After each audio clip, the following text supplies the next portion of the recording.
Avec son inscription sur la liste très convoitée du patrimoine mondial de l'UNESCO, le complexe W. Arli Pendjari étrenne désormais une valeur universelle exceptionnelle et s'offre ainsi la garantie d'une protection spéciale pour le bénéfice des populations ouest-africaines, mais par-delà de toute l'humanité.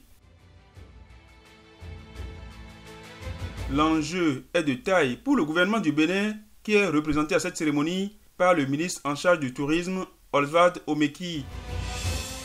En recevant le certificat d'inscription de ce parc touristique animalier, le ministre béninois du Tourisme, de la Culture et des Sports salue l'aboutissement d'un processus qui officialise l'onction de l'UNESCO. Nous sommes très heureux de cette remise symbolique qui consacre des années d'efforts. C'est l'occasion pour moi de remercier l'UNESCO, de saluer une fois encore les gouvernements de nos 3 pays et aussi tous ces nombreux experts. Le Bénin a pris une option claire qui est connue désormais de tout le monde, bien gérer ces parcs-là de sorte à ce qu'ils profitent à tous les citoyens du monde entier.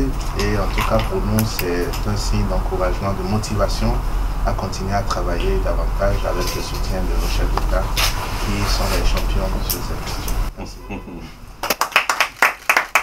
Le complexe W. Arli Pendjari est un précieux parc touristique et animalier que se partagent le Bénin, le Niger et le Burkina Faso.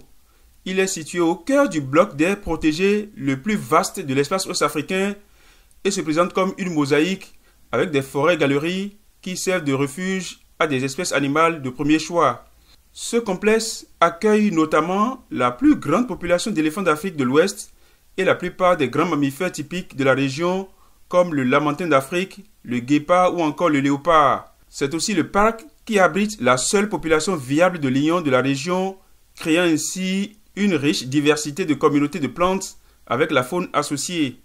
Nos experts sont engagés dans le suivi de la feuille de route. Également présent à cette cérémonie, le ministre burkinabé en charge des arts et du tourisme en évoque quelques enjeux pour les 3 pays concernés.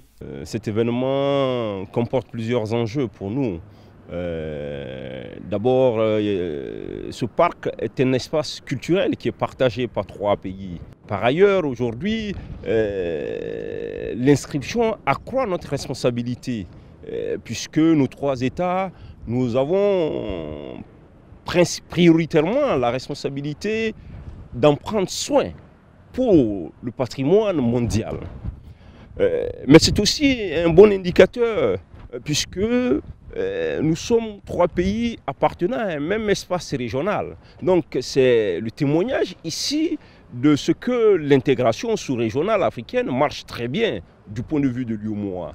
Cet acte de couronnement qui parachève le processus d'inscription au patrimoine mondial du complexe W. Arli Pendjari réjouit également l'UNESCO. Ce projet en particulier nous intéresse beaucoup, comme d'autres projets qui vont se voir à Bahreïn en particulier, qui sont des projets où plusieurs pays se mettent d'accord justement pour mettre en place et pour pouvoir préserver ces patrimoines et pour pouvoir les donner à leur communauté.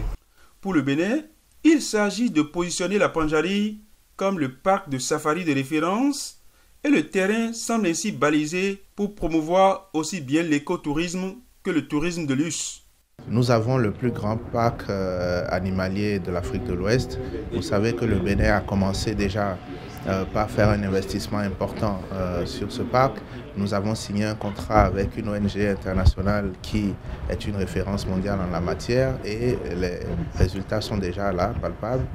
Cela va s'étendre au parc d'Ouvé et donc c'est avec beaucoup de bonheur que j'ai reçu ce certificat qui consacre l'effort du Bénin, l'effort du Burkina, l'effort du Niger, mais surtout qui annonce de très bonnes perspectives et qui pourra désormais célébrer les investissements de nos chefs d'État, de nos gouvernements respectifs et surtout de nos peuples. Tout en créant des synergies avec le Niger et le Burkina Faso, le Bénin a pris le pari sur l'avenir et affiche clairement ses intentions. Il s'agit en définitive d'enrichir et de préserver l'écosystème naturel de cette plateforme touristique pour s'adjuger le statut d'une destination de référence en Afrique de l'Ouest.